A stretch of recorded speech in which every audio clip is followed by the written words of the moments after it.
Mr. Chairman, I'd like to take this House back, if I may, to 2019. And looking back from the winter of 2023, it can be difficult to recall what things were like back then. But if we are to chart a course away from the dangerous trajectory that our country is on, then it is essential that we establish just how we got here. So let's go back to some excerpts from President Ramaphosa's first inaugural speech, delivered almost 4 years ago to the day. And I quote, "Let us declare our shared determination that we shall end poverty in South Africa within a generation, that there should be no child that goes hungry. Every school child will be able to read, and every person who wants to work will have a reasonable opportunity to find employment. Let us build a truly non-racial society, one that belongs to all South Africans and in which all South Africans belong. It is to this brighter day that we now turn our eyes, to a vista rich with the hues of hope and promise. A new era has dawned in our country," unquote. Now, this was soaring rhetoric, to be sure. But instead of inspiring hope, as they once did, hearing these words today leaves one with an altogether different set of emotions. Despair, anger, betrayal. We now know that the New Dawn was a deceitful campaign designed to present Cyril Ramaphosa as the one thing he never was and never could be, a leader. And to be fair, the campaign worked like a charm.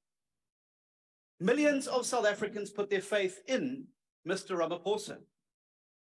The respected international magazine, The Economist, even proclaimed that, and I quote, "To stop the rot in South Africa, back Cyril Ramaphosa," unquote.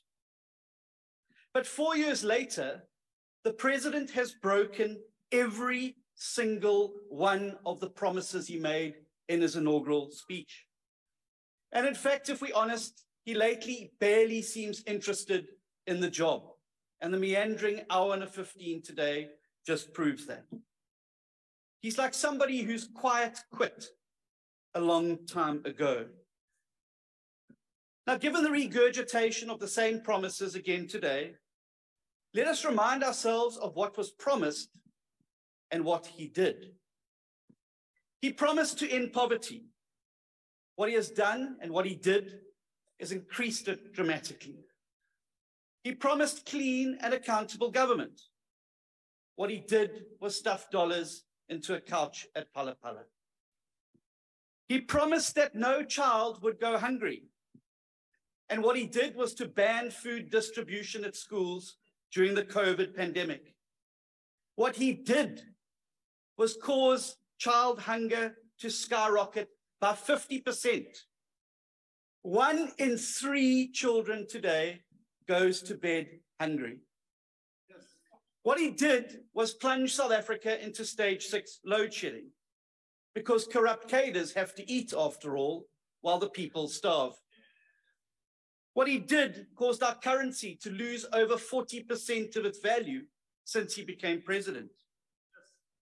He promised that every child will be able to read. And what he's done is increased illiteracy to a point where 81% of grade 4 children cannot read for meaning. What he did was spend millions of rands fumigating cockroaches in ministerial homes while our young children die in pit latrines every single day. He promised that everybody who wanted to work could get the reasonable chance of a job. What he did was increase unemployment from 10 million to 12 million. He promised, as he's done again today, to tackle gender-based violence and crime. What he did is he increased the rate of murder from 57 to 76 every day, and the number of women raped in our country from 114 to 120 every single day. He promised a united, non-racial society. What he did was introduce race quotas that will cause 600,000 people to lose their jobs based only on their skin color, and which will ban entire groups from areas and provinces in our country. Speaker, Chairperson, after 4 years of deceit, it's now time for some hard truth. And that truth is that life in South Africa today is far worse for everyone than it was at the height of the Zuma years. The truth, Mr. President, is that you fooled the people of South Africa into believing that you could take our country to better days. But you are no leader, and you have shown no leadership. What you are is a confidence trickster.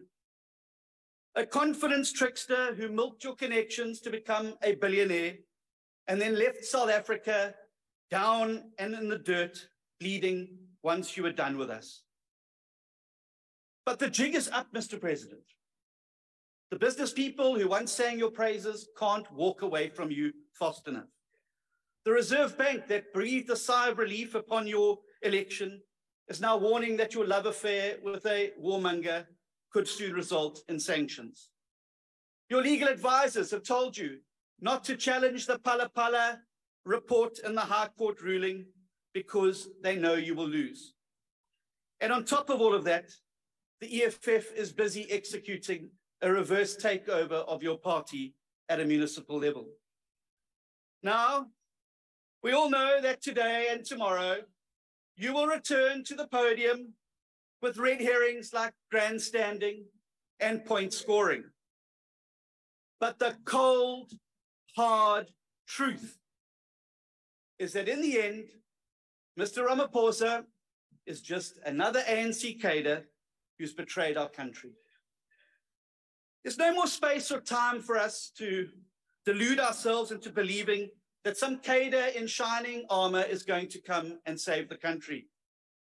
South Africa is in a disaster today because we got carried away by empty promises. And if we're honest with each other, there never really was any concrete evidence that Mr. Ramaphosa could deliver any of the things that he promised. He made us believe because we wanted to believe. And then he mercilessly dashed our hopes.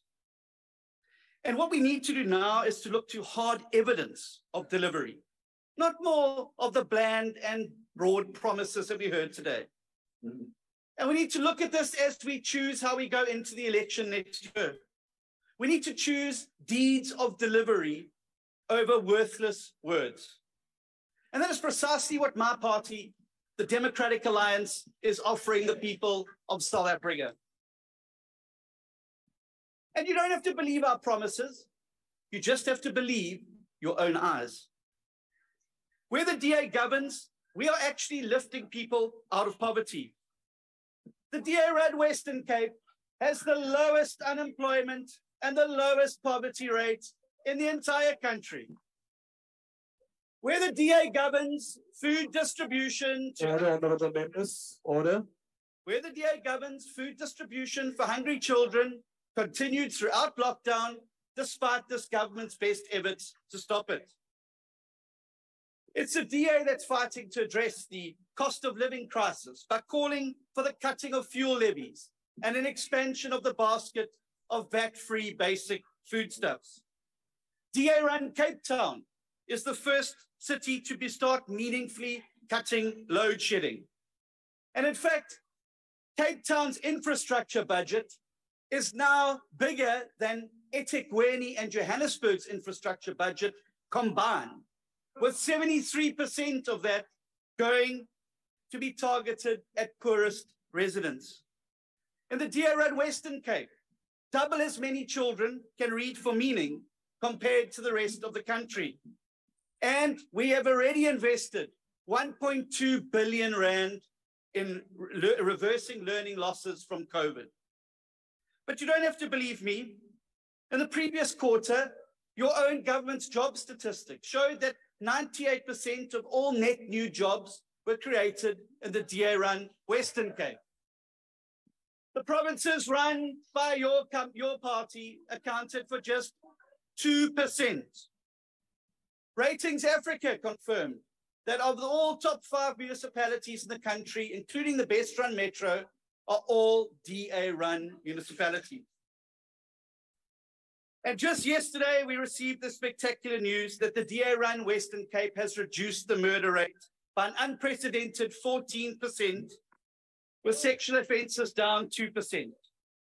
Our investment is paying off. And none of these things came about by accident. In that same 2019 article endorsing Mr. Ramaphosa, The Economist had also this to say, and I quote, "The DA has the right ideas for fixing South Africa, but it is in no position to implement them," unquote. It said that because the DA then had no clear path to victory. It was better to cross our fingers and hope that Mr. Ramaphosa would fix the ANC. But this is no longer the case, because as we head into this next election, the DA, together with our partners and other parties, can indeed offer South Africans a clear pathway to victory. The parties that are already in talks account for over 35% of the votes in the last election. By working together, we can grow that extra 15 percentage points to take power nationally. In addition, a solid DA majority in the Western Cape, the Pact parties are polling at 43% and 48% in Gauteng. Unlike in 2019, voters no longer need to be deceived by Mr. Ramaphosa's small talk or just hope for the best. And so to the voters who were deceived by Mr. Ramaphosa in 2019, I say, don't let him fool you twice. To the 14 million registered voters who stopped voting, it's time to take your country's future in your hands.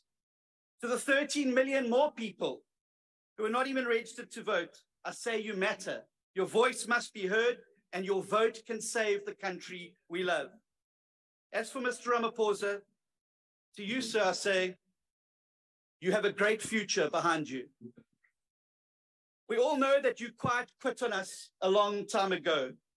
But next year, by standing together, united around values and principles, we can get a new government in place, a Pact government that refuses to quit on South Africa and her people. I thank you.